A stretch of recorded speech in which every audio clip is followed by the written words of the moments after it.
Hi friends, welcome back to our channel. నేను మీ స్వప్నాని. ఈరోజు మన రెసిపీ వచ్చేసి పూర్వకాలం వంట అండి. మన తాతల అమ్మమ్మల కాలం నాటి వంట మొక్కజొన్న అట్టు పాలపడిగం. చాలా హెల్దీ అండ్ టేస్టీ ఫుడ్.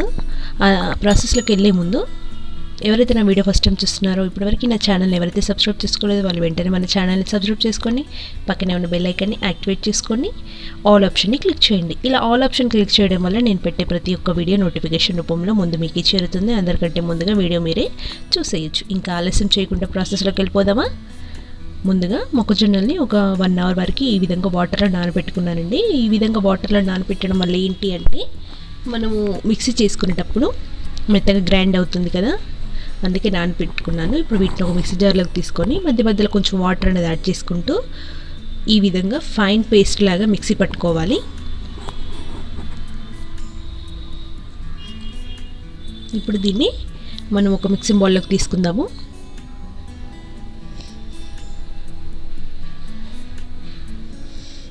ఇప్పుడు దీంట్లోకి 2 టీ స్పూన్ల షుగర్ యాడ్ చేసుకోవాలి. కొంచెం స్వీట్నెస్ ఎక్కువ కావాలి అనుకుంటే ఇంకాస్త కూడా మీరు యాడ్ చేసుకోవచ్చు.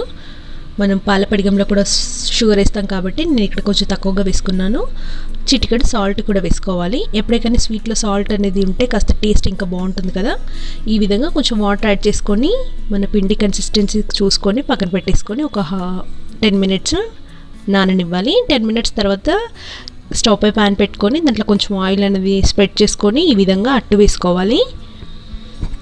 ఇప్పుడు దీనిపైనుంచి కొంచెం ఆయిల్ అనేది అప్లై చేసేసి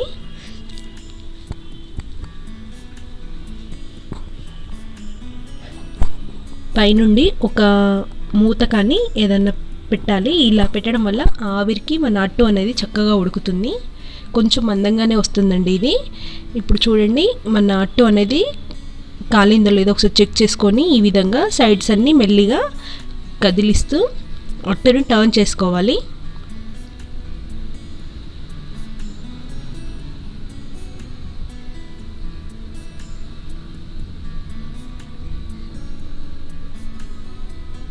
చూడండి, మన అట్టు అనేది మంచి కలర్లోకి వచ్చింది కదా, చక్కగా కాలింది. సెకండ్ సైడ్ కూడా అదే విధంగా మంచిగా కాల్చుకోవాలి. చూడండి, చక్కగా కాలింది కదా. ఇంక ఇప్పుడు దీన్ని మనము ప్లేట్లోకి తీసేసుకుందాము. ఇదే విధంగా నేను అన్ని అట్లని వేసి చూపిస్తాను. కావాలి అంటే మనం కొంచెం పెద్దగా కూడా వేసుకోవచ్చు. నేను చిన్నగా చూడడానికి బాగుంటుందని చిన్నగా వేసుకున్నాను. ఈ విధంగా అన్ని అట్లని రెడీ చేసేసుకున్నాను. అవి పక్కన పెట్టేసుకొని మనం పాలపడిగం ఎలా చేసుకోవాలో చూద్దాము. పాలపడిగం కోసము 1 కప్పు రైస్ ఫ్లోర్ తీసుకున్నాను. దాన్ని ఈ విధంగా వాటర్ అనేది యాడ్ చేసుకొని ఈ విధంగా పల్చగా కలుపుకొని పక్కన పెట్టుకోవాలి. ఇప్పుడు స్టవ్ పై వేరొక బాండీ పెట్టుకొని దాంట్లో 1 టీ స్పూన్ నెయ్యి వేసుకొని మనం ముందుగానే కలిపి పెట్టుకున్న పిండి ఉంది కదా, దాన్ని ఒకసారి ఇలా మొత్తం మిక్స్ చేసుకొని మన బౌల్లోకి తీసుకోవాలి.